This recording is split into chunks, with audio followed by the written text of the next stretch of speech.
It's 11:59 a.m. Turn off your headlights. You won't need them. It's time for Night Drive in the daytime.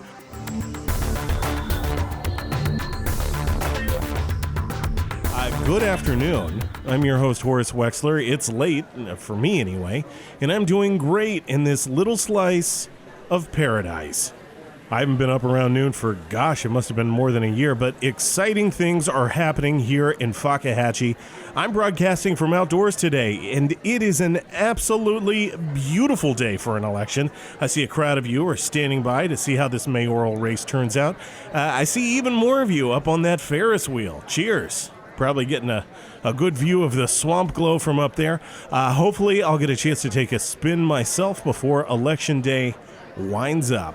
And when it does wind up at the end of today, that big, cushy mayor's recliner will once again be filled with someone dictating their whims upon the office and the town. It's sat far too empty for far too long, and I, for one, am glad to see that the town is taking steps to rectify that. And put a captain back behind the wheel of the ship. I know there had been quite a few sign-ups to participate in the 2020 Hands on a Hard Desk Mayoral Mayhem, which is very exciting. City Council member Richard Basebon was speaking to me, and he was saying that the site crashed briefly, but it looks like that hasn't stopped the slow, steady roll of democracy, as there seems to be a fair number of sign-ups crowded around the desk out there. By my early count, we've got just under 40 candidates out there. Stretching, getting ready, warming up. Some are wearing tearaway pants. Polly Fibbage is out there wearing a shockingly big coat. It's good to see her getting involved in local government. We've given everyone numbers to make them easier to track out there, and Polly is going to be number 22. Looking through my sheet here, we've got Grogark Boo Hippie, number 3. Looks like he's carbo loading out there with a big sandwich. I can smell it from here. It seems like it's the Mussolini panini from the Sandwich. That's a functionally bad sandwich, but it is the most powerful smelling sandwich here in Fakahatchee. That could easily speak to the strategy that he's hoping to deploy. Some of the other candidates out there are getting limber. I see Duck Winters, always a card. Grumpy Scrit Chowderhorn. I wonder if they'll smile for the mayor portrait if they win, but if I was going to bet, I would say probably not. Always a frown on Scrit's face. Some people are sitting, which might actually be the smartest move to go ahead and conserve some of that energy for the battle ahead. Of course, their chairs are going to be taken away per the rules of the Hands on a Hard Desk Mayoral Compact issued by the City Council. And from here, it looks like... It looks like City Councilman Richard Basebon is speaking with some of the competitors now, and it looks like he's whispering a little something to Duck Winters as well. I won't go so far as to say that the two of them are in cahoots, but they are very, very close friends. So let's talk. Let's talk real quick about some of the rules that will work in tangent to deliver our next mayor to us. Richard Basebon said he wanted as few rules as possible, and it seems like he's delivered on that promise. Let's pull up the rules here. Chairs, not allowed. Anything touching your bottom that's not clothing will be considered a chair. That's an obvious one, folks. Sitting is just going to stretch this out, possibly even, ad nauseum. There's a fine print involved here that anything touching your bottom that is not considered clothing would be considered a chair. I assume that's theoretically to prevent leaning. Psych outs are allowed. From what I heard, this was contested pretty strongly in the city council chambers with a 4-3 vote in favor. Of course, it's going to be interesting to see if and how the different contestants take advantage of this rule. Number 3, breaks. Contestants are allowed 1 5-minute break every hour in exchange for absolving the city of any consequences of injury or death in participating in the Hands on a Hard Desk. I gotta say, this is probably a smart trade-off for the city. We don't want to end up with the new mayor immediately being sued for the death of a prior competitor. That benefits no one really, and it's just not in the city's budget to be able to handle something like that. And of course, the winner will be the last one to move their hand off the desk. And there's a postscript here, P.S. No murder. And that's it for the rules. 4 rules. 5 if you count the postscript. Basebon kept it simple, though I can't help but feel like setting this up in the middle of an unblocked off-road is a mistake. It didn't necessarily need to be a rule. It could have just been a safety consideration the town had taken, but it's probably far too late for that as I'm looking at the crowd standing out there and all of our potential mayoral candidates getting ready to throw their hands on that desk. So let's take a quick rundown of your mayoral candidates, Fakahatchee. All right, we got a lot of candidates here. So at number 1, it's Gator Magnate Duck Winters. Number 2 is Stirrup Jane Sway. Grogark Boo Hippie, I mentioned him already. He's at number 3. Number 4, Darnell Moon Tower. Tucker St. Clair is number 5. I can already see him giving Duck Winters the eyes. Biddy Dotsapoppin and Wetham Labrashire are number 6 and 7 respectively. Number 8, that's Archie Dower. We spoke with Archie a few days ago about his hopes as mayor. Number 9, Horatio Pooty Powers. This will be Pootie's 3rd mayoral election that he's participated in. It's nice to see somebody come back and take another shot at an elected position. Number 10, Prug Bodacious. Number 11, Sergio Fentanyl is out there pointing at his chest. Looks like I can see him mouthing. Oh, yeah, of course. He's mouthing the word metal. Still going on about that. Number 12 is Labros Octagon. Number 13 is Chuck Chew. Number 14, Slatrice White. Good to see Slatrice out here. It looks like she's been sponsored by Hank's Old Arby's that's not legally an Arby's. That's fun. Always good to see some corporate money get into politics. Number 15, Riles Brust. Number 16, Coordinatio Chimungo. Not sure if I'm pronouncing that correctly. If they become our mayor, I'm sure I'll have to figure out how to say that properly. Number 17, it's Fakahatchee Health Specialist Dr. Leonard Skinny Scroggins.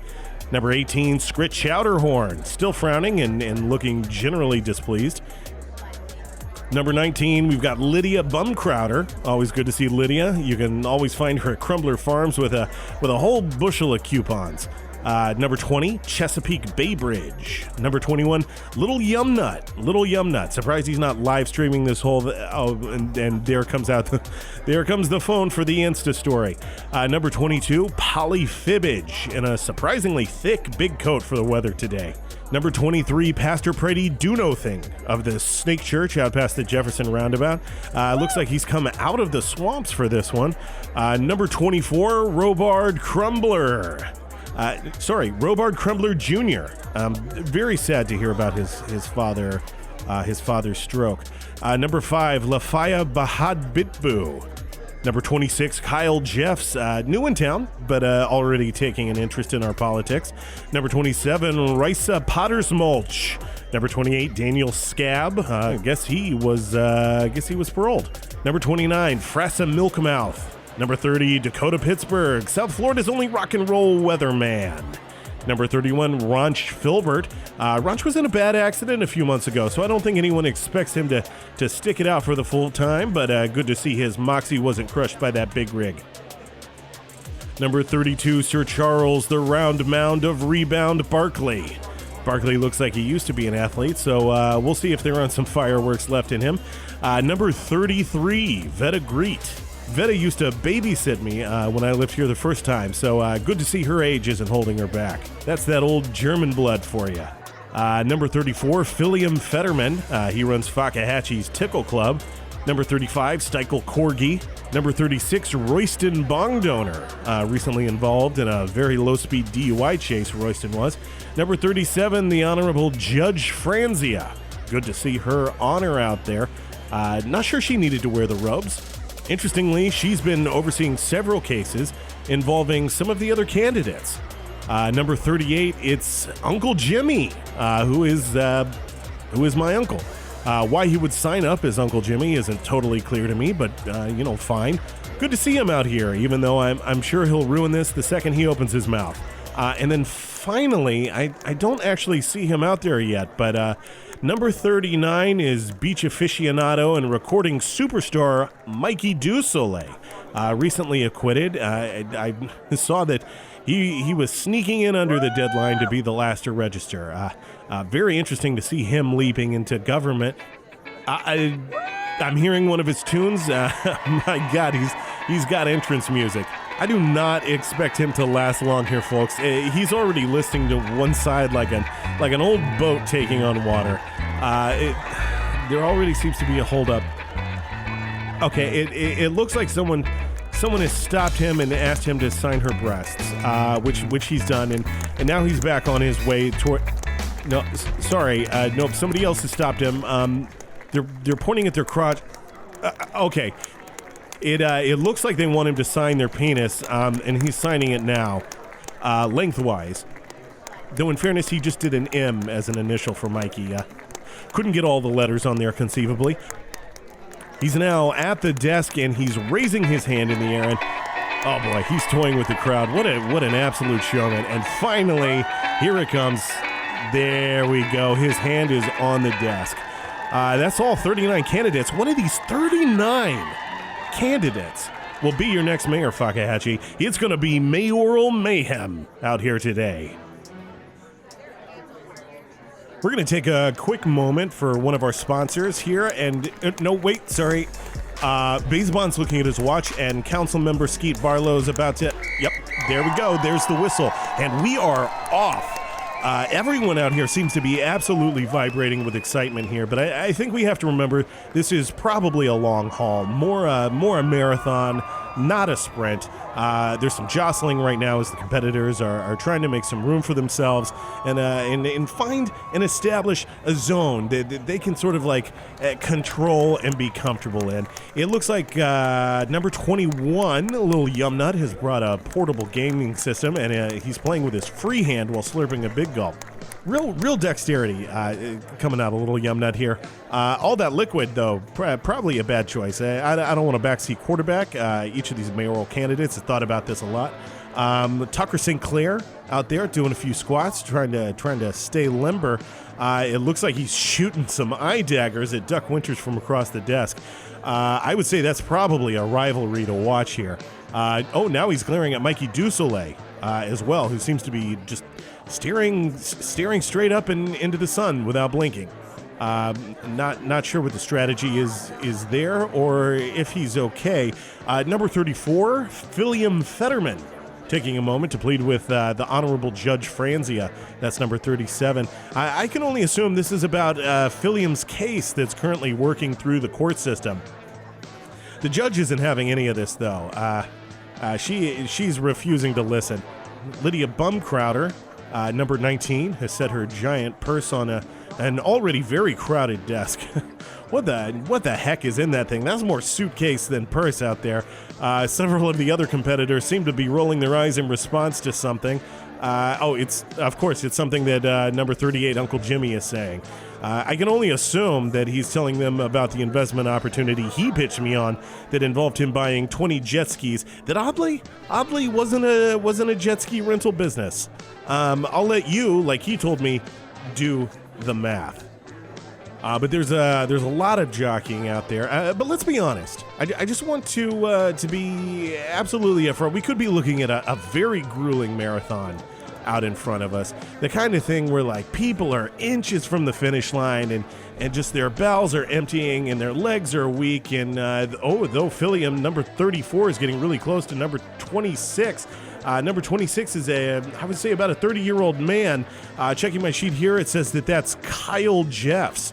Jeffs, who's fairly new to the town, is shaking his head no at Philium. Some would refer to Jeffs as temporarily homeless, as he hasn't been able to find his way out of Fakahatchee and back home.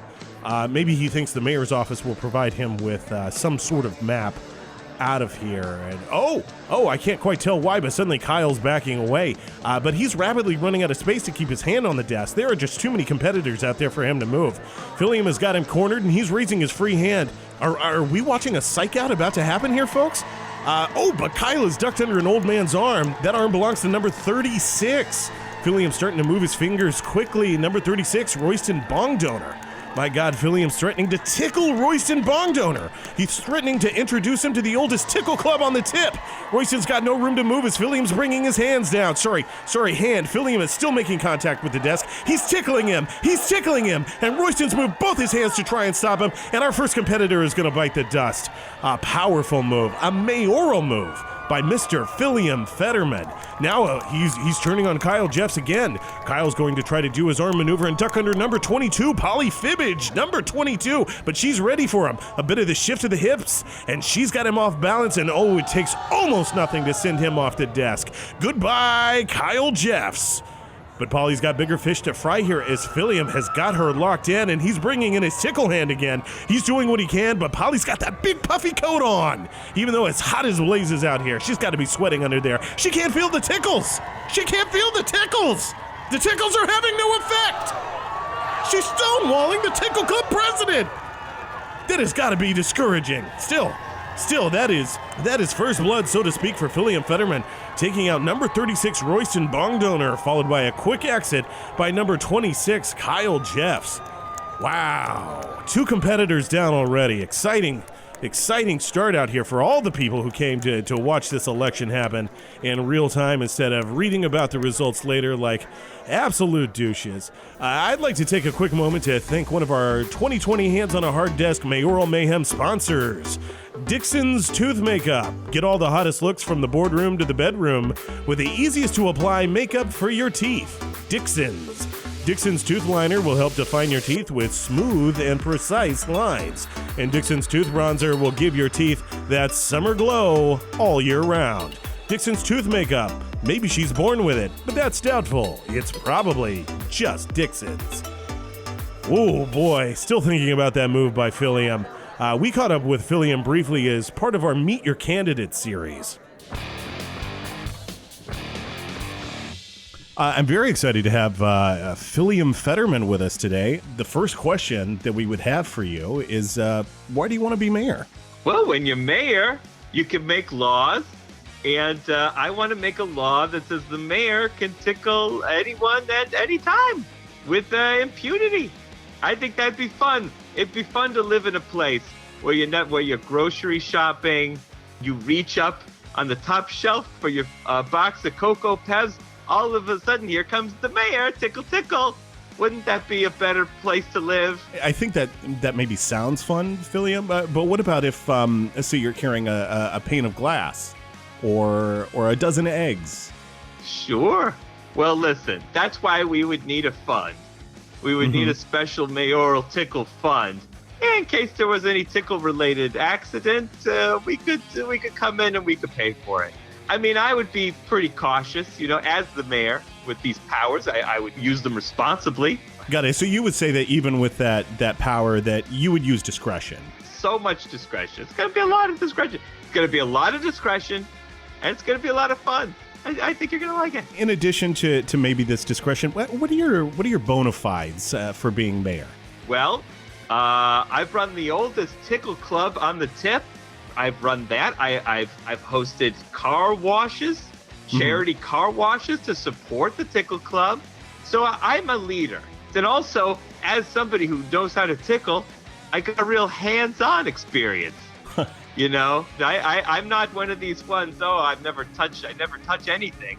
I touch things all the time with my hands to tickle. Got it. Discretion, a healthy appreciation for administrative duties, and a real hands-on candidate. Absolutely. Can I say I've read the rules for this competition, and it says that my hands have to be on the desk, but it doesn't say anything about my feet. I'm actually an expert foot tickler. I did not know this. Watch out, whoever's next to me. I'm going to get right up in there with my tootsies. Going to get into your folds with my big toe. I don't want to blow your mind here, Philliam, but I think only one hand has to stay on the desk at any given time. Oh, really? Oh, yeah. This is game, set, match, Philliam. I'm unstoppable. I guess there's nothing left for me to do but to wish you luck on Saturday. Well, I appreciate it. But I don't think I need luck because I'm so good. I'm the odds-on favorite to win. Right. So if you're thinking who's the best, think Philium, and I'm saying it because I kind of want to intimidate my opponents. You see, so I'm sort of I'm going that approach. Some people want to go, oh, I don't know if I could do it. I go big. So I say, I can do it, I will do it, and look out. Well, here's one last question for you, Philium. I saw that the judge that's overseeing your case, obviously, you shouldn't talk about it too much on the air, but that judge is also going to have her hand in for this mayoral race. Absolutely. And I say good luck to her. And I say to remember that what happens during the mayor race this really has very little bearing, should have very little bearing on ongoing legal disputes. I think that's only fair. And, as mayor, I could be pretty vengeful towards government employees. I could be pretty vengeful. I don't have to be, but I could be. Welcome back. We're deep in it now, folks. It's good to catch up with Philium and find out a little more about him, and also just to take a moment to rest my voice. I have to remind myself this is a marathon, and I'm calling it like a sprint. We still have a lot of candidates to go, but things are happening pretty fast out here. Number 3 is close talking to some of the folks around him. That's Mr. Boo-Hippie, Grogark Boo-Hippie, probably trying to unleash some of that absolutely horrible sandwich breath, but it doesn't seem to be phasing number 6. Number 6, Biddy Dotsa poppin'. I heard Biddy talking about how she was still suffering from Mastica ennui earlier, so that may be giving her a leg up on Grogark Boo-Hippie in this case, unable to taste or smell anything. That's going to be tough for Grogark, but he's turned his attention now to Slatrice White. Number 14, Slatrice, who's sponsored by Hank's Old Arby's that's not legally an Arby's. Great sandwiches, of course, over at Hank's. I'm curious to know if her being able to stand up to Grogark's sandwich breath is going to count as an endorsement of some kind. Grogark was putting away a Mussolini panini shortly before this kicked off. Probably the worst of the sandwiches over at the Sandwich. Just absolutely notoriously bad. Capers, smoked whitefish, and raw onion. I gotta say, Slatrice is taking it like a champ. She is barely batting an eye at just the roiling clouds, the metaphorical clouds that have got to be coming out of that man's mouth. I'm looking to see if I can see Hank in the crowd out there. Yeah, there he is. Oh, he does not look happy about this. He looks downright angry. He's drawing his finger across his throat, telling her to cut it out. I think he might be taking this as a counter-endorsement of a rival sandwich company. But Slatrice isn't seeing him, or she's got other thoughts in mind here. She's fishing around in her pockets for a... By God, it's a pocket sandwich! She's pulled out one of Hank's Bizarre Fresh sandwiches. I'm thinking that maybe this was a potential late-phase snack. She shoved it in number 3's mouth. Grogark is grabbing for his windpipe with whoop. He broke contact. He's out. Oh, Hank is looking happy now. Hank looks real happy with the sponsorship deal that he made. Grogark is still choking and waving at number 17, Dr. Leonard Scroggins, to step in and help him, but Scroggins is shaking his head as if to say, absolutely not. But it does look like number 31 is going to step in and help. What are you thinking? You can't do the Heimlich with one hand? And number 31, Dr. Ronch Filbert, is going to commit here with 2 hands. That is going to end his mayoral run. Sure, he saved a man's life, but at what cost? Number 14 is looking very pleased. Slatrice is looking very pleased. She's getting on top of the desk. I can't hear what she's saying here. It looks like she's saying, "Are we coming for all you bitch sandwiches? Y'all other sandwiches ain't shit." Sorry, I had to take the headphones off there for a second to hear better. That's a big announcement from number 14, Slatrice White. That's going to be it for her, but she was never a real competitor here. Hank's clapping. It seems like he got what he wanted out of this investment. Of course, everyone knows that we probably would have seen Chuck Robinson out here in this mayoral race if he hadn't been choked to death with a bicycle chain in the Boomer Brawl. Slatrice was probably just waiting for the right time to push the not legally in Arby's sandwiches, and gotta be honest, it doesn't get any better than this. And just like that, that is 3 more candidates down. And one of the candidates that's still in there is Tucker St. Clair. We were lucky enough to get a few moments with Tucker a couple days ago. find out what he thinks about being mayor. All right, and I'm so pleased to have Tucker St. Clair joining me. Oh, hey, man, no problem. No, it's great to talk to you again. Great to be on the radio. Woo! What's up? Scud, everybody. Drink Scud. Go ahead. Stop what you're doing right now. Get out. Get yourself some Scud. You'll thank me for it later. Thank you, Mr. St. Clair. I know you're a busy man. Well, but, I mean, I don't want to ruin anything for anybody, and I don't want to sound cocky, but I'm going to win this thing. I have got this in the bag, 100%. If you are betting on this, you bet on Tucker, all right? Because I got a plan. Mm-hmm. I have got the means, and I've got a plan. I mean, an afterward plan. Like, the plan is, like, I'm just, hands on the desk. I got an IV drip of Scud and a catheter. And then, boom, I'm not moving. I am set, man. Right, There's nothing I need. that's a strong strategy. Yeah, and I'm the only one who's got that strategy. I mean, I'm rich, dude. Like, I'm really rich. Like, any other town would be begging for me to be their mayor.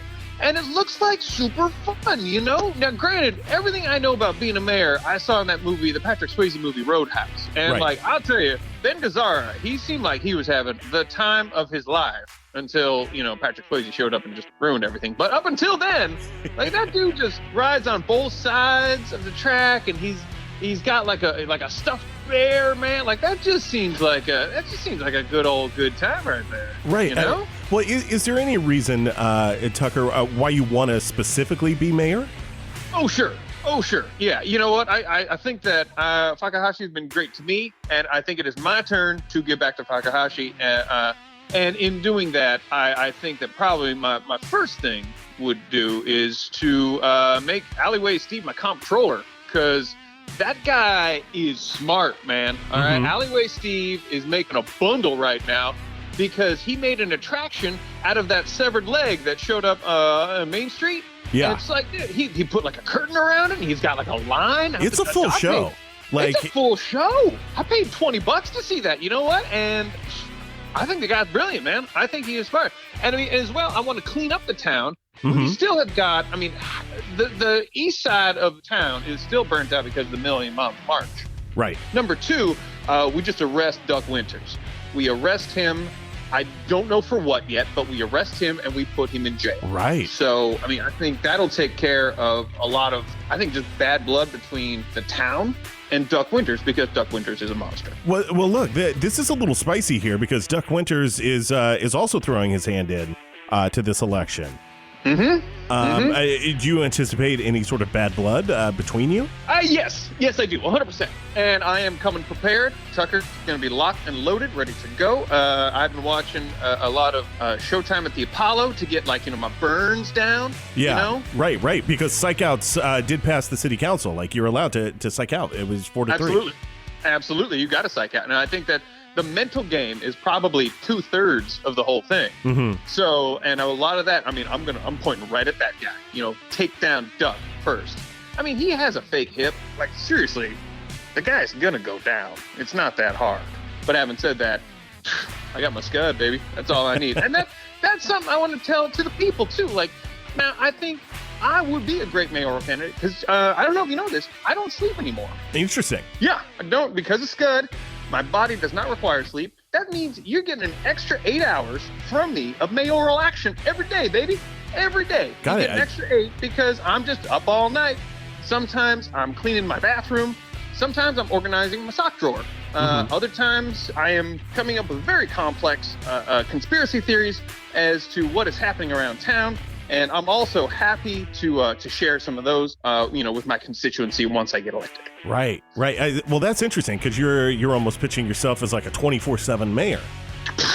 All day, every day. I'm like a pager. Okay, you need me, I'm there. Right on. Mr. St. Clair, thank you for taking a moment to speak with us, and good luck out there on Saturday. Thank you, sir. And everybody, do yourself a favor. Holidays coming up. Go buy yourself some Scud for yourself and all your loved ones. Great speaking with Tucker. Obviously, he's got a chip on his shoulder with some of the candidates out here, and he's probably the candidate who was closest with the previous mayor. Excuse me, I'm losing my voice. It's so exciting out here. Let's take a look over here at the candidates. Not a lot of action in the last couple of minutes. Little Yumnut is chewing on the straw of his big gulp. I have to be honest, I certainly hope he's not putting all of that liquid into his body. We could be here a long time, and, well, if his bladder rears up, he could be looking at making a real tough choice between the bathroom and a potential mayor's seat. He just knocked it over. That's going to make that choice for him. Wait, I think that was a psych out. It was a psych out. Two of his closest competitors recoiled and pulled their hands away, hoping to stay dry. Well, there you go. That is human nature for you. We do like to stay dry, don't we, folks? But still, to be undone by your instinctual reaction, that is a cold pill to swallow. I'm trying to see who these competitors are. I can't quite read their numbers from here, as they're pretty angry with Little Yumnut. It looks like number 3, Grognar... it's number 13, Chuck Chew. I didn't see the one there. Bo Hippie is still in. It's Chuck Chew who's out of here. Maybe he'll take a ride on that beautiful Ferris wheel now. I'm probably about to be real jealous of him. It'll also be the end for number 20, Chesapeake Bay Bridge, who looks like she wasn't expecting to go to the distance here. Big smiles from Chesapeake as she waves to the crowd, who are just eating up this display of sportsmanship. Wow. I wonder if that big gulp is going to further give Little Yumnut an edge, making his hand extra sticky. Though, I mean, he is going to have to stand in it. If he can't move out of that area, it's still pretty crowded. I don't know. Standing in a sticky puddle is not something that I think I could do for a long amount of time. Still, I'm not out there running to be mayor. But I have to imagine that big gulp move is going to get him some followers online and, potentially a really lucrative sponsorship deal for any time he's streaming. Of course, he's one of the top 10 streamers out of Fakahatchee, and I think that's only going to add to, his pop culture appeal. Speaking of sponsors, we're all going to die, but only the best of us will be buried by McGravy and Sons and also a daughter mortuary. Prepare to drop tomorrow by dropping in today. Oh, it looks like they're calling for a break. That seems a bit early to me, but we're going to go ahead and take one as well. After this message, we're going to play an interview with recording superstar Mikey Dusoleil, Mr. Beach himself. That interview will be right after this ad, and then we'll come right back to 2020 Hands on a Hard Desk, Mayoral Mayhem.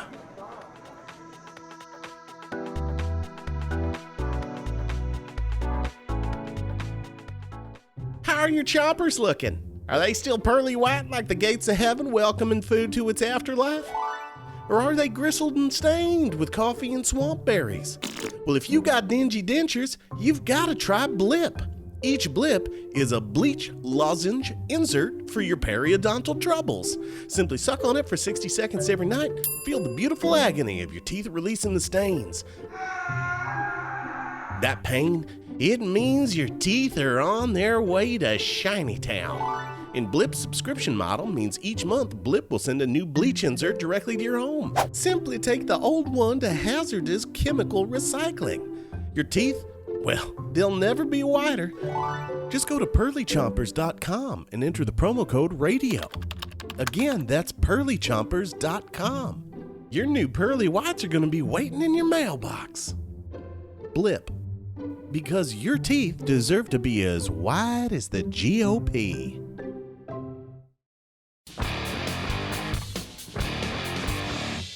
I'm speaking with Mikey Dusoleil, multi-platform artist and beach vagabond. Is that how you would describe yourself? Sure, brother. I mean, I'd probably describe myself as a daiquiri lover who happens to have a guitar, but sure. Great. Well, let's get right... Maybe as an avid seaplane pilot. Sure. Well, let's get right... Or a buried treasure guy. I don't know what that means. The guy who digs buried treasure. As in digs it up, or generally likes the idea of it? I don't know, brother. You tell me. Right. Well, a question we're asking everyone, but that I think really applies to you is, why do you want to be mayor?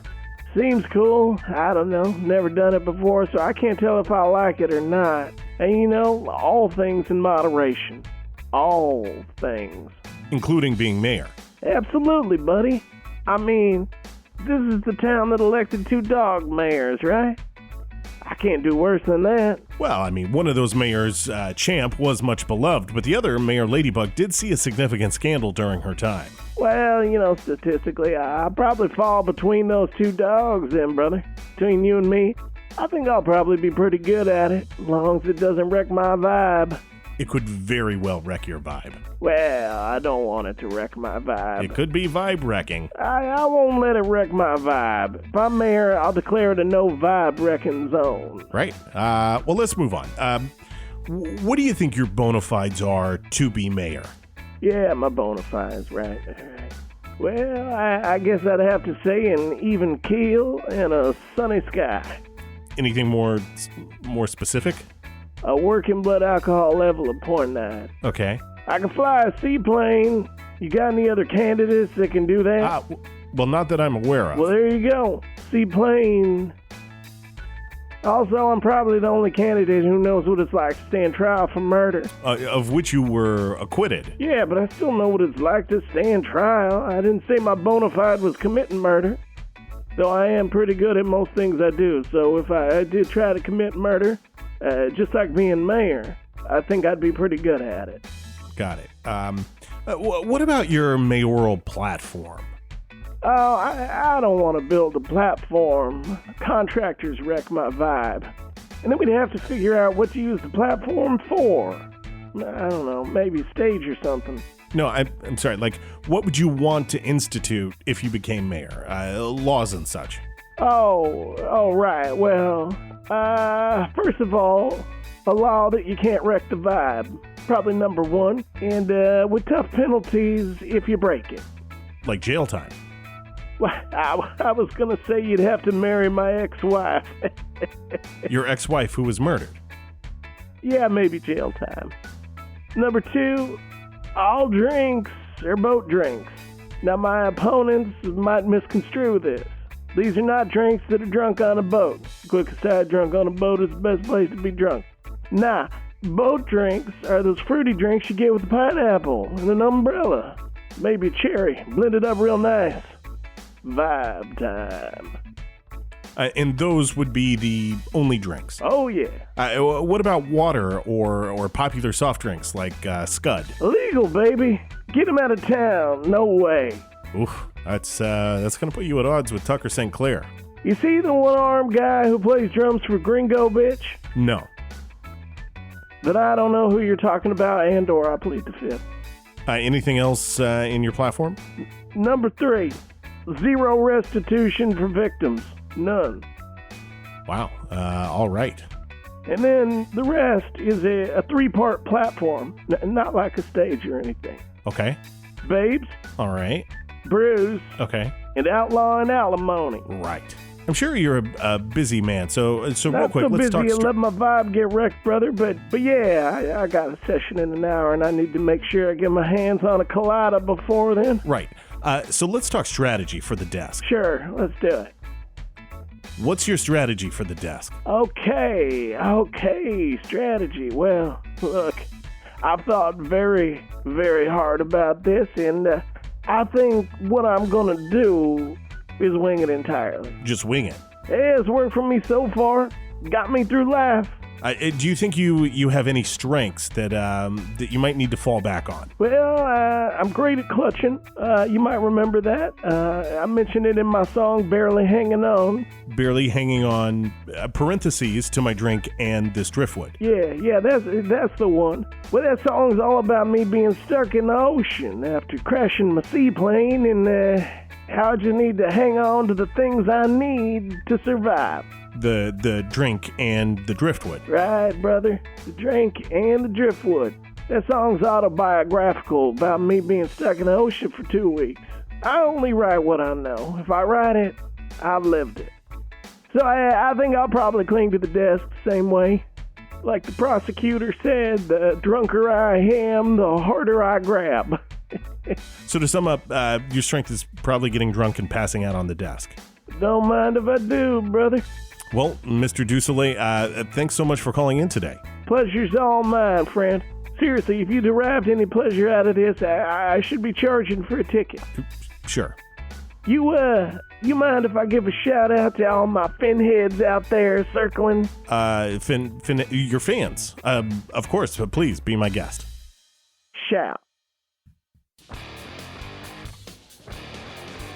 Wonderful to talk with Mikey Dusolet. Nobody more interesting than Mr. Beach himself. We came back from the short break that they were taking during that interview. More jockeying for position. People trying to get out of little Yum Nuts' sticky pool. Mikey Dusolet seems to have finished. Mikey Dusolet, number 39, seems to have finished his bottle of rum. He seems wildly intoxicated, pretty intoxicated, a bit like he's on the edge of passing out. But he is trying to get the very last drops from that bottle. There's definitely a weird energy out there all of a sudden. Tucker Sinclair is yelling at everyone, and now he's pointing at Dusolet. Everyone else is looking at one another. Oh, boy! Oh, man, they've grabbed Dusolet. Anyone who can get a hand on Dusolet has got a hand on him. His fingers are barely touching the desk now. They're barely... Oh, God, they've thrown him off the desk, and he's gone tumbling over and disappears into the chair hole of the desk. Thrown like a sack of garbage. So much for the King of Colada, the Daiquiri King, Mr. Mojito. But the group's not done. They're turning on themselves. They've got Polly Fibbage, number 22, and they have lifted her straight off the ground. She's desperate to keep touching the desk, but Charles Barkley, the round amount of rebound, number 32, has lifted her up into space. She's practically in orbit. She just can't make contact. Real Sandra Bullock and Gravity vibes here as the round amount of rebound bounce passes her to the ground. Thank goodness that coat is so puffy. Well, there's a lot of candidates still in here, but we're watching them drop like flies. This might actually be more of a sprint than a marathon, like I was talking about, folks. More of a sprint.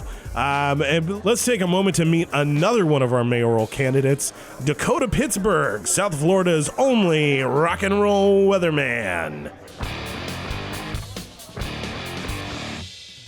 Thanks for joining us, Dakota. Zippity-bop. Some may know you from television. You're South Florida's only rock and roll weatherman. Yeah, man. Well, I got a lot of time on my hands ever since the,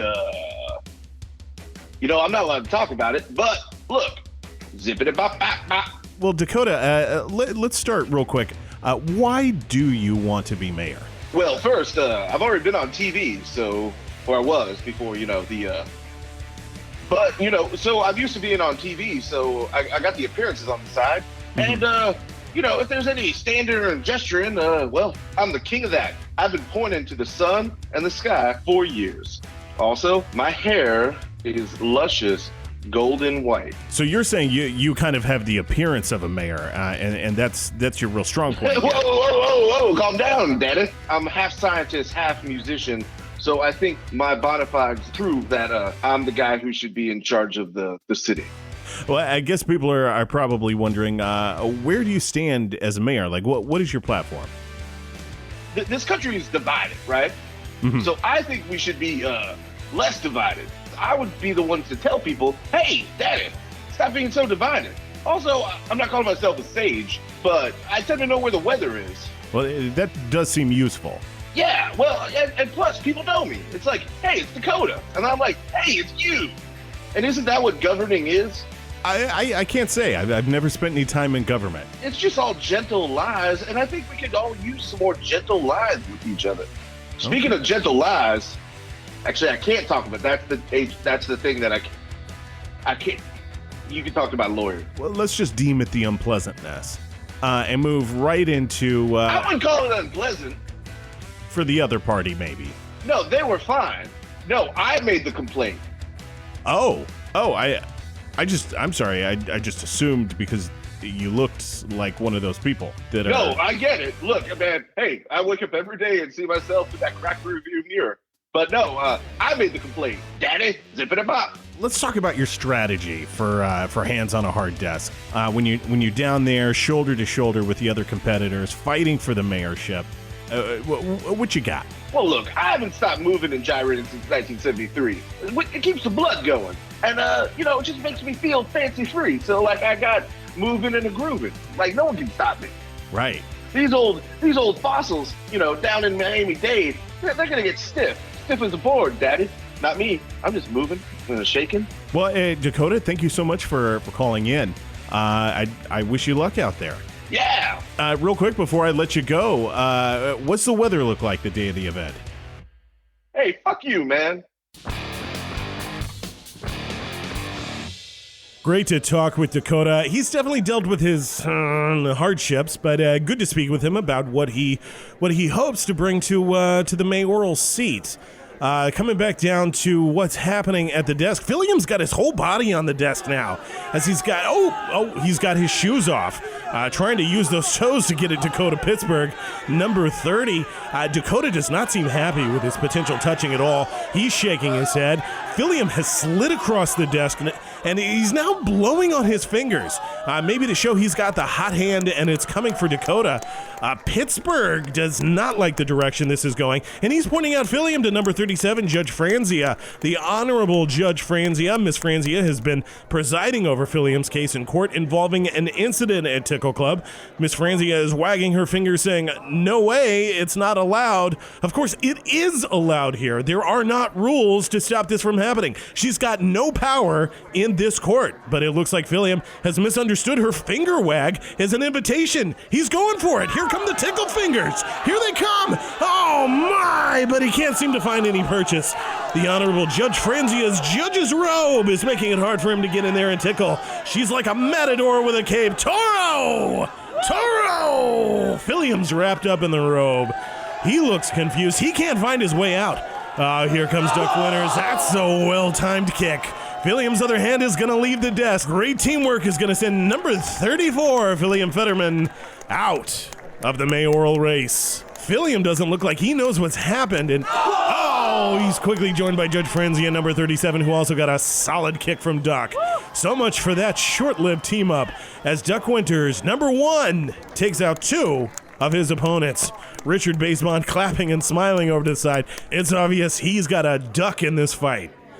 And just like that, we're down to 28 candidates. Really? Wow. This has gone so quickly. Dr. Scroggins, number 17, seems to be in deep conversation with number 11, Sergio Fentanyl. They're both nodding. I'm not sure what's being planned here, but I'm sure it's going to be absolutely devious if it's like anything else we've looked at. I'm scanning the desk to see if we've got any other moving and shaking out there. Number 32, Sir Charles, the round mound of rebound, seems to be enjoying the competition. We also haven't seen much out of number 24, Robard Crumbler Jr., back from Wall Street to help run his father's grocery store by the airport. Granted, he doesn't really seem like he came to get his hands dirty, as he's the only mayoral candidate out there in a suit. He looks sharp, but it just wouldn't be my pick for what to wear for such a grueling... Sergio and Scroggins have continued to talk. It seems like they've come to some sort of accord here, as they're now shaking hands, and whoa, just like that, number 11, Sergio Fentanyl, has taken both hands off the desk. Scroggins is clapping him on the back and is now pointing at Sergio and saying, it looks like he's saying hero. This is some top-tier politicking from the doctor. It looks like maybe he made a deal with a single-issue candidate to assure him his concerns will be addressed in a Scroggins administration. Sergio might be getting his medal after all.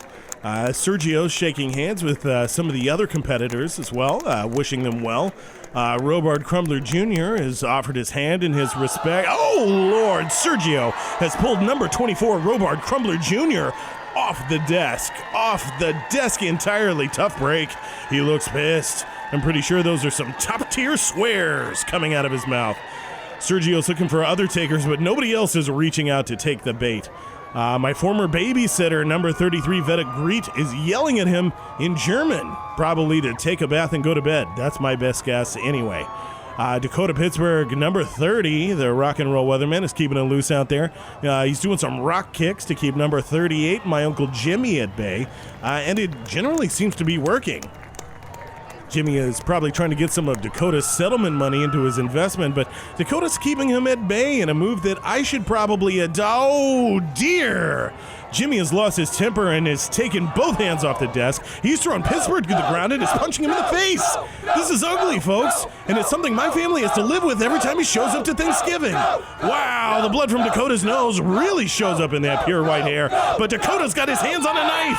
I think he was trying to pull it out of his pocket when the first punch was thrown. Dakota's chasing him in the crowd, yelling, "Where are you running off to, Daddy?" And I can't help but hope he gets my Uncle Jimmy backed into a corner with an area of high pressure coming in from the south.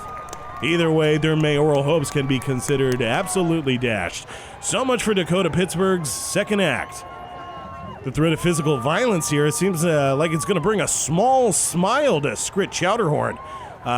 Number 18's face, but it is not going to last.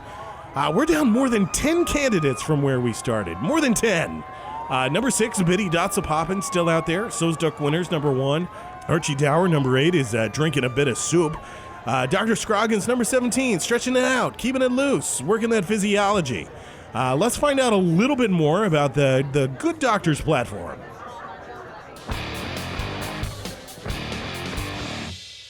Dr. Scroggins, thank you so much for sitting down with us. I'm excited and looking forward to bringing about the change that the people of Fakahatchee are clamoring for.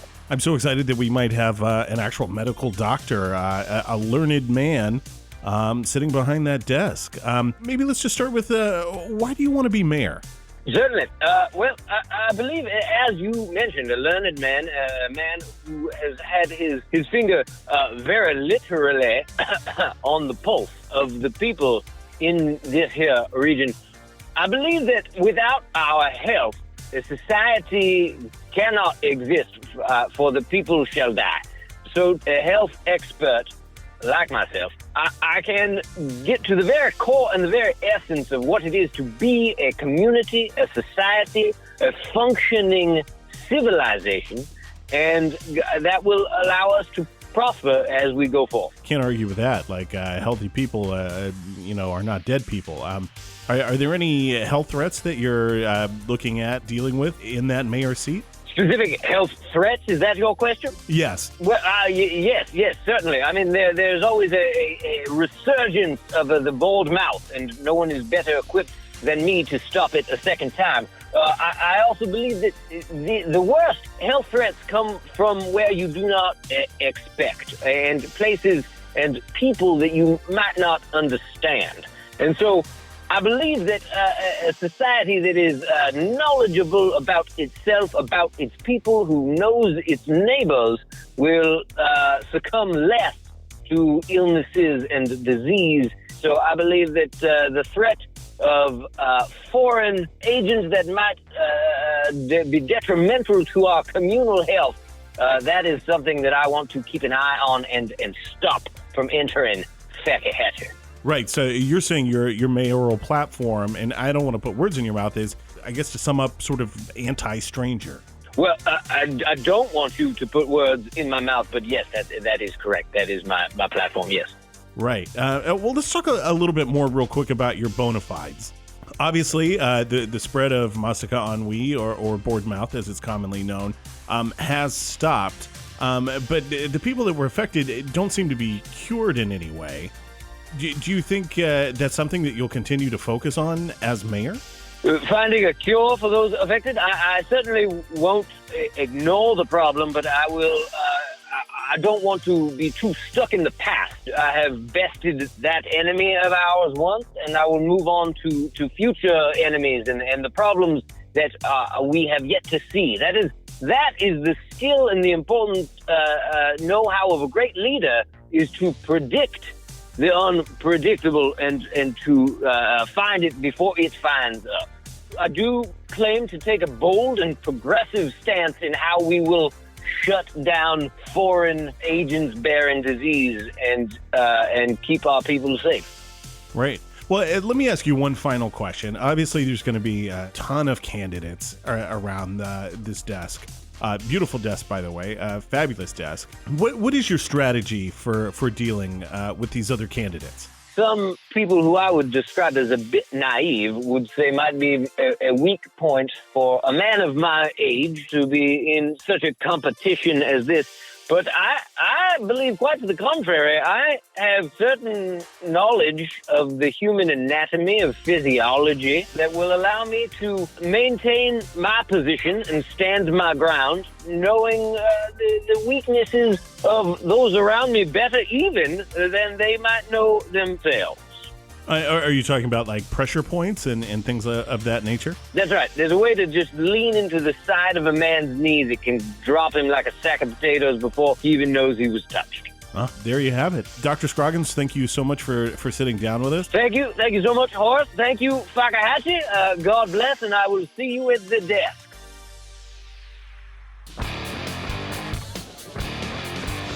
Well, I got to say, I don't love Dr. Scroggins' platform, but higher education can only be a good thing in an election official, I would assume. During that interview, we lost number 6 Biddy Dotsapoppin, who had some sort of meltdown involving Archie Dower, who I felt just barely looked at her. I'd also like to thank our 2020 Hands on a Hard Desk Mayoral Mayhem election sponsor, Purple Buttress. Find the architectural support you need for a brick or stone wall with the power of Purple's signature 2-inch thick gel grid. Fortress walls or castle facades, Purple Buttress has got you covered with the right kind of buttress for support. Flying, angled, tower, clasping, French, and setback. No other buttress can compare because no one else has Purple's grid. Use promo code BUTT for a free decorative gargoyle. We took a moment to speak with Archie Dower, another one of our mayoral candidates. Here it is right now. So I have Archie Dower here on the phone. I am here, Horace. Good to talk to you again. I know a lot of the Fakahatchee electorate is very excited to see who will be our next mayor. It could even be you. It certainly could be, and I would say at this point it is likely to be me. I feel like I have a unique skill set that allows me to succeed at this sort of contest of wills, I suppose it is. Right. Well, let's start right there. What is your strategy for the Hands on a Hard Desk 2020? I think anybody that knows me, and there are not many people who do, but anybody who knows me know that I can sit and wait for as long as you need me. I got years of hiding in bushes and sneaking behind hedgerows and finding a perfect hollow to hide my thermos of soup. And I can control my bowels with a shocking degree of efficiency. I've been told. Right. I've been told that by one of the few people that know me. So standing near a desk and quietly minding my own while other people go insane with exhaustion and rage, I think this is the exact type of contest that I am built for. Well, that's interesting. How are you going to deal with any of the potential psych outs that might come from some of the other mayoral candidates?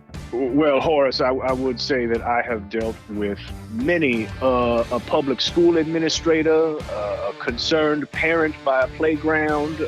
I call it peacocking.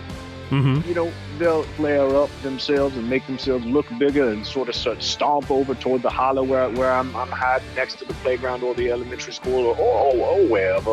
And I've done my share of standing my ground against those largely empty threats. You know, ultimately people don't really want to have to chase me off somewhere. They just want to know they see me. Has any of this affected why you want to be mayor? Well, yes. As a matter of fact, Horace, I'm glad you brought that up. I will be running on a very strict platform of reforming our zoning laws in this town. Oh. It is the Wild West in Fakahatchee as far as who can build what on what land. And I have seen so many groves of trees and just precious hollowed out logs destroyed. I've seen the bulldozers taken to them. I can't tell you how many thermoses I've lost in different. I show up to a lot one day that's down the street from the Gymboree, and suddenly there's a chain link fence up, and I had a thermos of bisque back there that I was going to enjoy that day on some public land, and all of a sudden it's going to be a spin studio. Right. And that is a crime. I will make it a crime. If I am mayor, it just occurred to me I might be able to do that. But I think that kind of brings us to our next point of what each candidate's bona fides are. What do you think yours are? Well, I think back to the first time we talked, there was all this talk of putting a alligator farm next to a school. And essentially the children, our children, now, mind you, not specifically my children. I have not yet met the right woman to adopt a child with, but I do say our children because, we're a community, but they are our future. And if we're talking about putting alligator farms next to elementary schools, if we're talking about, all this ribble and rabble, if it gets the children in danger, if it puts them at risk, none of it will happen under an Archie Dower administration. Archie, what do you think is going to be your move?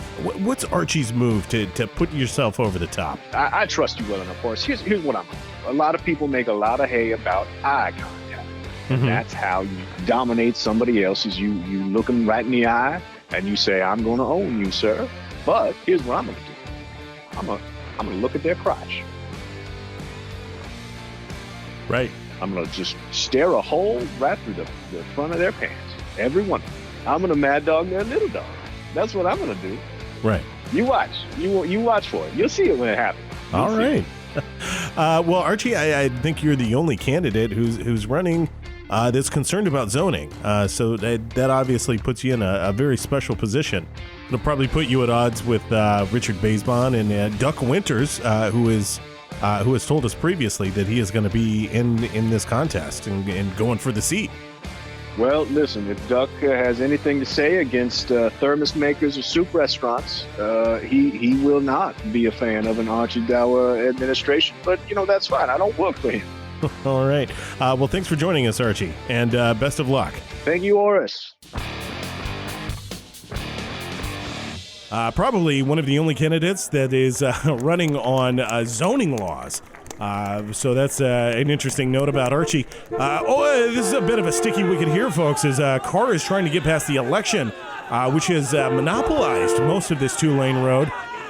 Spectators are moving out of the way, but it looks like this Nissan Sentra with some damage in the back quarter panel, probably from negligence, but it's hard to say. Either way, it's going to have a real tough time getting through here without some of the contestants moving out of the way.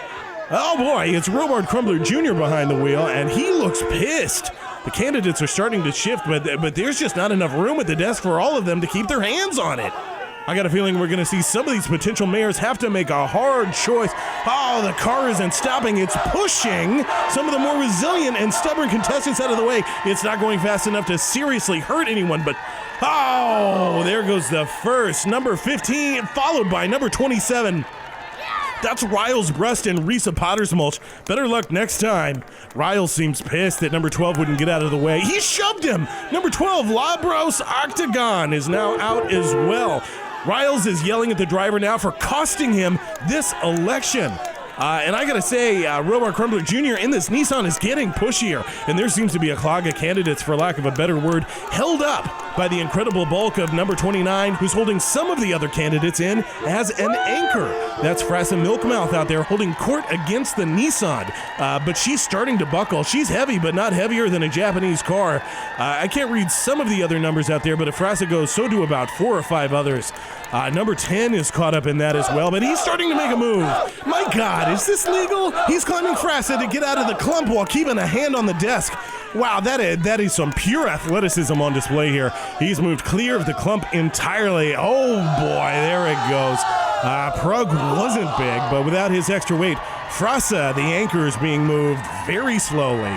That clump is pushing back against the Nissan, but they are at a real disadvantage here because they have to keep the hand on it. Oh dear, there they go.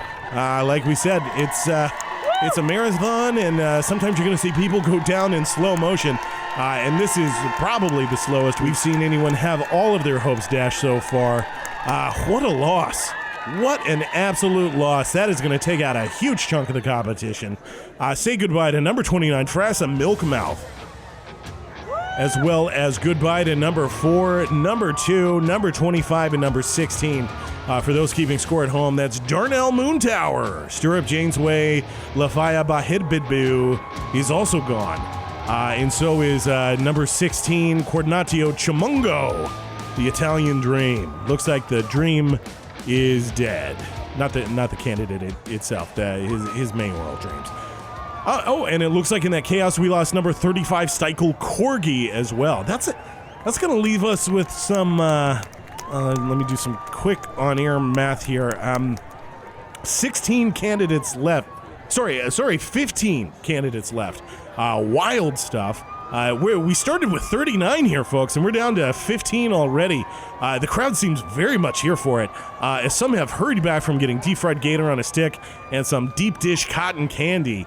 Prug Bodacious out there getting some mad props from some of the other candidates for his athletic moves. He and Sir Charles, the round mountain rebound, Charles Barkley, just slapped him. High five.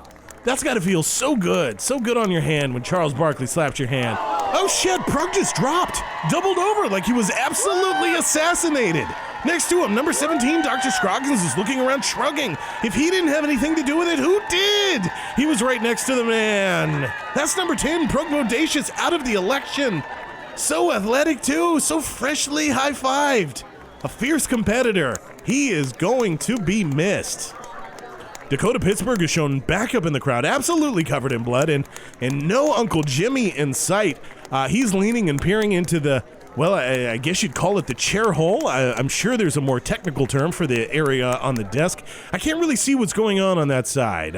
He probably dropped something. If you know what the chair hole is actually called, please do feel free to tweet it at me at Night Drive FM. But this will have aired already, so don't expect me to get it right if I'm talking about a chair hole for the rest of this contest. But let's check in with some of our other candidates. Number 23, Brady Do Nothing. Sorry, Pastor Brady Do Nothing seems to have something going on under his robes. Not sure what's happening there. Looks pretty uncomfortable. Don't know if that's a strategy slowly coming to the surface. And number 18, Scrit Chowderhorn is none too happy to see that going on. Number 21, Little Yumnut has barely looked up from his console since he spilled his drink. And Archie Dower, number 8. Archie Dower hasn't stopped looking at him.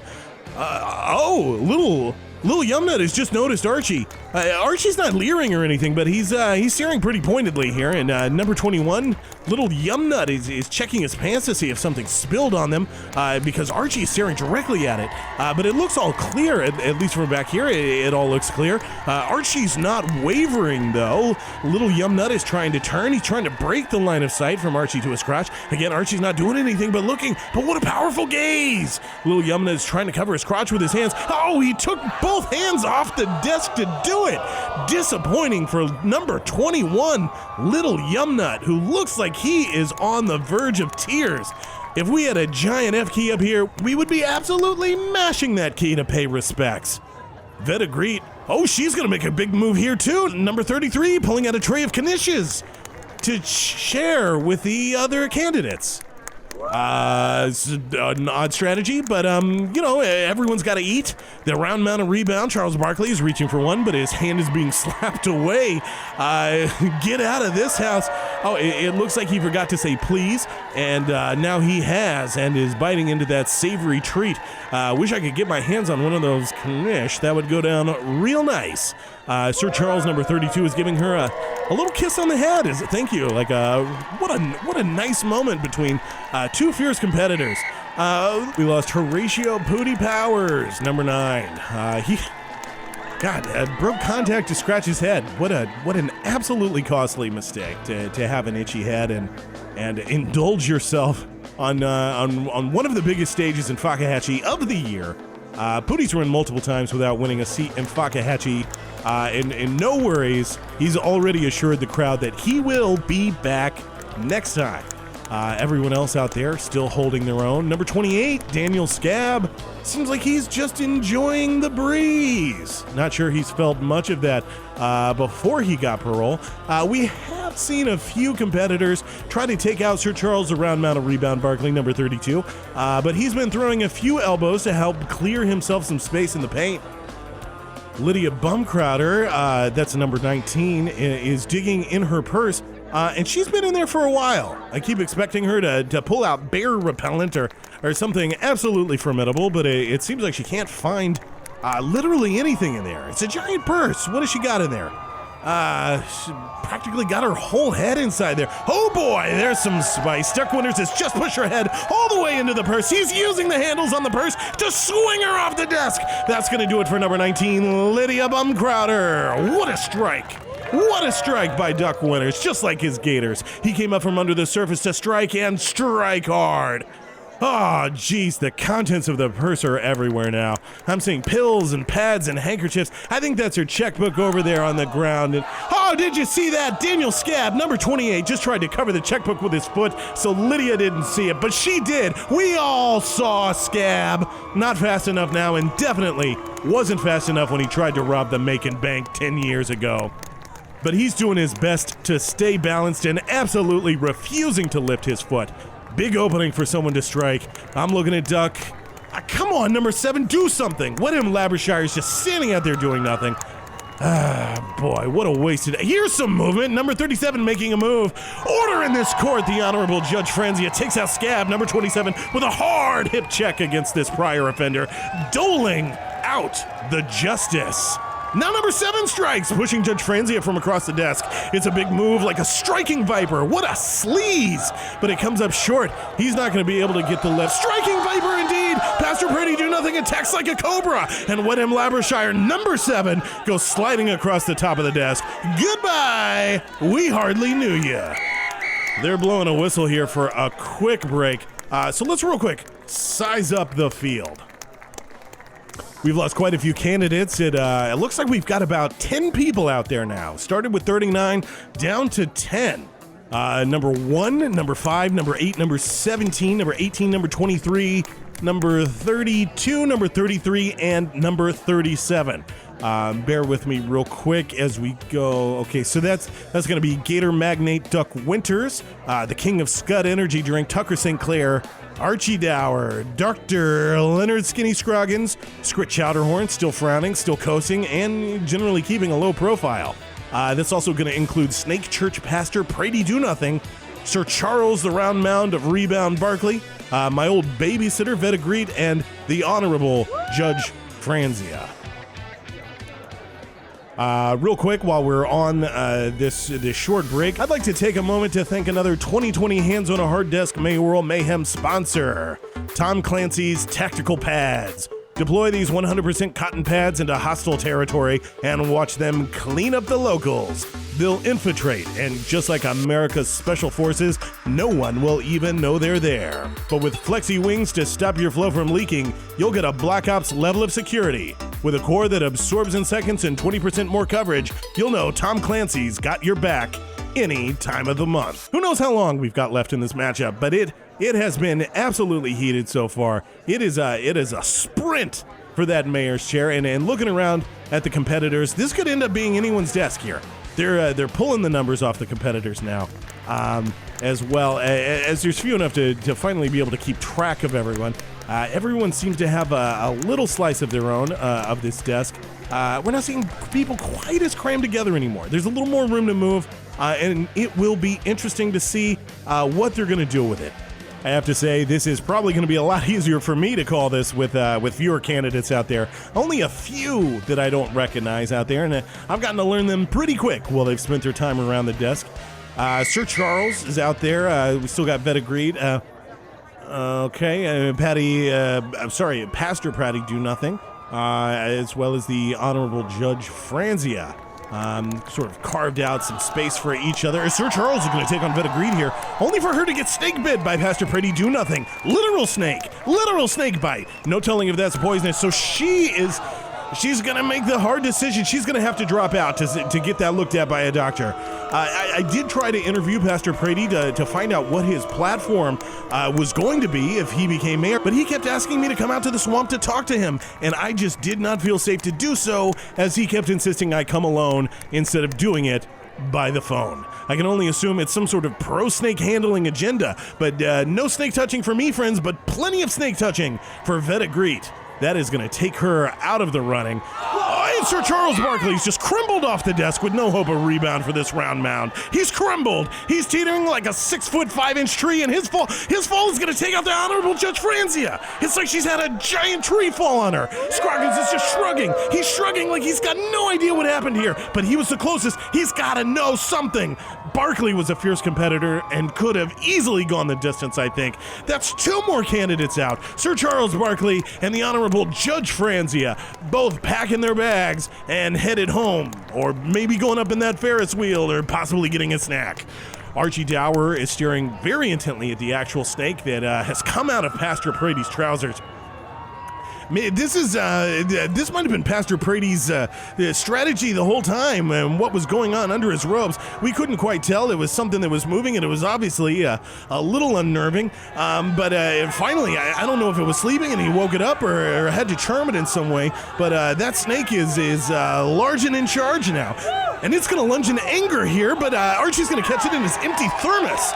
Quickly screwing on the cap, he tosses that thermos into the crowd, and, well, there goes Pastor Prady to retrieve his snake. Probably shouldn't have been allowed to have that snake in the first place. Ought to have been a rule against bringing outside animals into this. I know that if Duck Winters had thought about that in any sort of way, he would have brought his gator, and that would have been case closed right there. Like gator beats snake. But of course there are no gators here, and Pastor Prady is chasing the rolling thermos to try to get that snake back. I'm sure when that snake comes out of that thermos, it's going to be very dizzy. Probably stars floating around its head. I don't know where he gets those snakes to start with, but you have to imagine that once you've gotten one of those snakes, you don't want to lose it.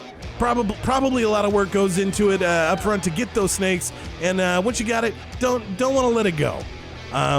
Archie here has turned his attention on Duck Winters. Archie Dower, notoriously angry at Duck for putting in that second gator farm and generally running roughshod across some of the zoning laws in this town. Duck looks really uncomfortable by this focus. Really, really uncomfortable. This Duck Winters is a man who's faced down gators eyeball to eyeball, and now his crotch has fallen under Archie's gaze, but Archie's not looking at Duck's eye. Oh boy, I saw it this time. Dr. Scroggins, an absolute assassin. That's a fast knee from the good doctor to take down Archie Dower. The same knee that I would guess has probably claimed several other competitors today. It's not hard, but it's fast. It's fast. He said he was going to use his knowledge of physiology, and he has done exactly that, ladies and gentlemen. Tucker St. Clair is yelling at Duck now, and Duck is having absolutely none of it, shoveling it right back at Tucker. A lot of dirty laundry being aired here. Sounds like Tucker is accusing Duck of having something to do with the previous mayor's disappearance, which Duck has turned around on Tucker, accusing him of doing something to the previous mayor. Dr. Scroggins and Scrit Chowderhorn seem entirely forgotten about this as the two men yell at each other. Tucker's yelling, "You want to finish this?" And it seems like Duck has agreed. It might be the first thing these two men have ever agreed on in their life, but they've now turned their attention on Dr. Scroggins. The doctor sees this shifting energy, and he looks ready for one, but maybe not both. It'll be St. Clair who gets to him first, wrapping an arm around the doctor's neck to try to get him to break contact. Scroggins is struggling, which is tough to see as a man who helped lead us through the outbreak of Mastica ennui, also known as board mouth. Tough to see a medical doctor. Tough to see him struggling, but he's got a gleam in his eye. Oh, God, everyone cringes as Scroggins has got a hold of Tucker St. Clair's catheter. I would be looking away if I wasn't reporting. It's hard to watch, and I'd absolutely forgive anyone in this crowd for looking away. Oh, he yanked it. Oh, God, every man in this audience has just felt their balls shrink in solidarity. Tucker's gonna go down, but he's still got his hand on the desk. How does he still have his hand on the desk? The other is grabbing desperately at his crotch. Absolutely horrible. Politics is a dirty game, folks. It's an absolutely dirty game. Is there anything worse than planning for a marathon only to end up in a sprint and then be brought down by the catheter you didn't even need? Scroggins is panicked here. He yells at Scrit to help him, looking for a late game team up, but Scrit is trying to disappear behind the desk so nobody can see them. That's pretty much been Scrit Chowderhorn's move the whole election. That's all right. Scroggins is older, but he's still got some moves here. He's running toward Duck. He's running around the desk. Here he comes. Duck's planted. Duck pulled out a drawer. Scroggins obliterates himself on a drawer. He goes head over heels like a teen girl falling in love for the first time and sprawls out on the ground. Only 3 candidates left in there now. For those of you worried at home, Scroggins is slowly getting to his feet. He seems only a little worse for wear and is being helped up by Dakota Pittsburgh, who, like most of the other candidates, has come back to watch. Dakota is pointing at something, and Scroggins is agreeing, and the two seem to be sharing a friendly post-election moment. Good to see sportsmanship is still alive out there, folks. Tucker St. Clair is back on his feet now. He's eyeballing Duck. He's a little unsteady on his feet. There is no love lost between these two. They're both looking at Scrit Chowderhorn. Gosh, has Chowderhorn made any moves at all today? Oh, well, it looks like they won't get to as Duck and Tucker are going to turn this into a 1-versus-1. Probably the easiest elimination we've seen all day, but you can't deny Scrit Chowderhorn went the distance. It's not always about flash, folks. It's not always about flash. Sometimes it's about picking a strategy and sticking with it. Who knows? Maybe we'll see this performance earn Scrit a cabinet position in either a Winters or a St. Clair administration. So here we are, folks. Two titans of Fakahatchee industry squaring off face to face. Mano a mano. The sun should be coming up and be right at high noon right now, but of course it's a little bit afternoon. Tucker has repeatedly called out Duck, and now here is his chance to cash in on all the checks his mouth has been writing.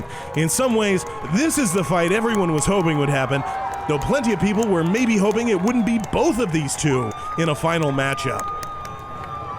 They're circling the desk now like 2 tigers in a cage, like 2 deer facing off, trying to fight to get a mate. But obviously, the mate here that they're trying to woo is the mayor's desk. If you had asked me beforehand, I would have said Tucker had the upper hand here, but not after that absolutely dreadful catheter pull. Tucker is looking a bit worse for wear due to it. Here we go. Duck's got a hold of Tucker's IV line, pulling him back. Tucker stumbles, and the line comes loose, spraying a thin spray of scud across the crowd. For what it's worth, the crowd really seems to relish this quick burst of flavor. Tucker grabs at the line with his free hand, and he brings it around. The IV stand rolling to accommodate. He's got it around Duck's neck now. This looks bad for Duck. Bad news indeed. Duck's turning blue. I'm wondering when the city council is going to step in and put an end to this, if they'll put an end to it. Duck's still got a hand on the desk, but he's clawing at the tubing with his other one. He's got a finger underneath. He's slowly pushing it up. Pushing the tubing. He's got it up into his mouth, into those powerful jaws. He's snapping at it, trying to free himself from the IV tubes. Gator chomp! Duck is free! Tucker seems unnerved by this development. I think this was all he had in the tank. This was his move. This was his chance. Tucker still got his hand on the desk, and now Duck has his hand on top of Tucker's, holding down, pressing it into the desk. He's looking around at the crowd, and now he's got his face inches from Tucker St. Clair. I'm trying to read Duck's lips here. It looks like he's saying, "Quack, quack, motherfucker!" Duck leaps into the air, and holy hell, he's come down on Tucker's arm, which snaps like a branch. Duck's brought down his whole weight. It's just dangling there, held together by the skin. It's swinging in the breeze. Tucker wants to keep it on the desk, but he can't. He physically can't. That whole arm might have to come off, but I'm not a doctor. What a finish! True Mayoral Mayhem out here with the 2020 hands on a hard desk election. And it looks like Duck Winters is gonna be the winner. Congratulations to Duck Winters. Council members Skeet Barlow and Richard Basebon are raising Duck's arm in triumph. Everyone's cheering. Meet your new mayor, Fakahatchee. Wait, hang on. Something's happening. All the noise seems to have woken Mikey Dusoleil, who was under the desk. He was under the desk the whole time. Dakota's waving the city council over. Rock and roll weatherman Dakota Pittsburgh nodding and pointing at him like a high-pressure zone swooping in from the east.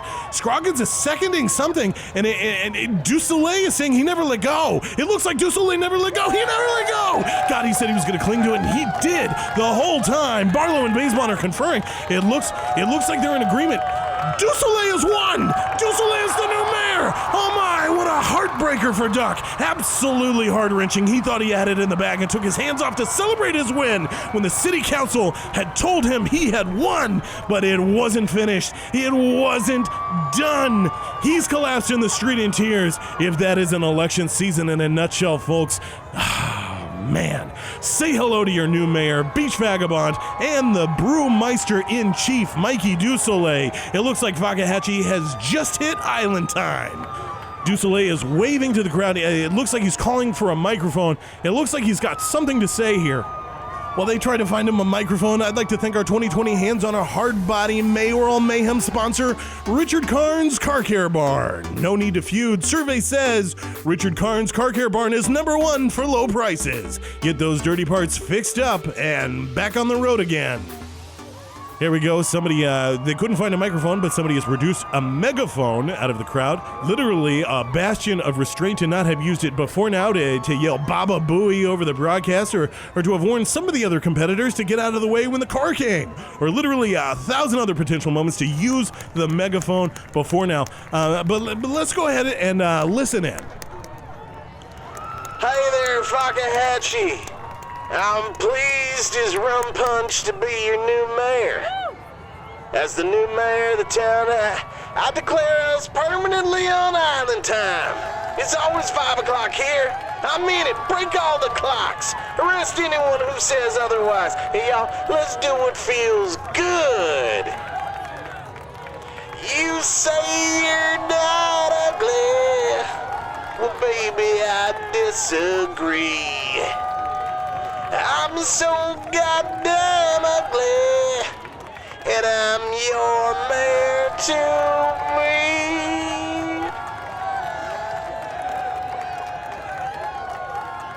Du Soleil, of course, Mayor Du Soleil there, changing the words to his hit song, Ugly Fucklings. Well, there you have it. Mikey Du Soleil, daiquiri enthusiast, acquitted murderer, recording artist, is our new celebrity mayor. What a ride! What a rush! Politics! Oh, that is going to do it for us on today's broadcast. I really want to get up on that Ferris wheel before the carnies are too drunk to run it. We'll be back at our regular time, back at our regular time, 5 o'clock, but the late night 5 o'clock that occurs in the middle of the night. If you have loved our coverage of the 2020 Hands on a Hard Desk Mayoral Mayhem, why not subscribe or give us a 5-star review, or hey, follow us on Spotify. Or if you use Podcast Addict to tune in, why not give us a review over there to help new listeners find the show? Also, Dr. Fauci has stated there's no better way to make a podcast go viral than to cough its name into the mouth of a friend. You can reach the show on Twitter at Night Drive FM, on Instagram at Night Drive FM Insta, or on Reddit at r/NightDriveFM. And hey, come join us in the Discord. And we've got great people in there from across the globe. Just ask us for an invite and then get in there and join the rest of the community. We do gift tournaments, and we're trying to organize a little found footage film festival, so come join us. Everyone in there helped keep me sane while putting this absolutely massive, stupid piece of podcast content together. Also, if you really love the show, why not become one of our patrons and support the show at patreon.com/nightdrive. Patreon keeps the show going and helps us cover hosting costs, bandwidth for the fake websites, sound gear, promotion, etc. Patrons just helped us improve some of the audio equipment we used to make the show and helped to set up a little advertising on Podcast Addict for January to help others find the town of Fakahatchee. When you join, you'll get $4 off of Teespring for merch, and oh boy, do we have some cool merch. Badass posters, kick-ass keychains. NightDriveMerch.com will take you to those storefronts, and that poster is wicked cool if you haven't seen it yet. Night Drive is produced by Michael Trulli and is hosted with a moratorium on manners by me, Horace Wexler. The following callers were ably played with a laid-back contemporary style by Ron Babcock, Geoffrey Golden, Clint Gage, Eric Toms, Evan Gaustad, Casey Redmond, and Nick Mundy. So many people went into making this happen, and yeah. Okay, Good Morning Sunbuns with Tiffany Bunzell takes over tomorrow morning at 5 o'clock, but an hour after 5 o'clock, which is 5 o'clock. Tomorrow, Tiffany dives into the world of black market avocados and is joined by a stylist to a high school marching band to find out why they always have those big feathers on their hats. Richard Karn drops by to share gardening tips that helped him grow the state's biggest pumpkin this year. So until Tiffany takes over, here's 4.5 hours of government-mandated buzzing. Actually, we have a whole lot more programming. Sorry, that's, yeah, I'm just so used to doing that at night. I don't think I actually have to play the mandated buzzing, as it's not 1 a.m. According to our mayor, it's 5 o'clock. I'm just going to let this wash over me and not try to think about it too much. Until next time, we'll be back in the middle of the night. I'm Horace Wexler. Keep night driving.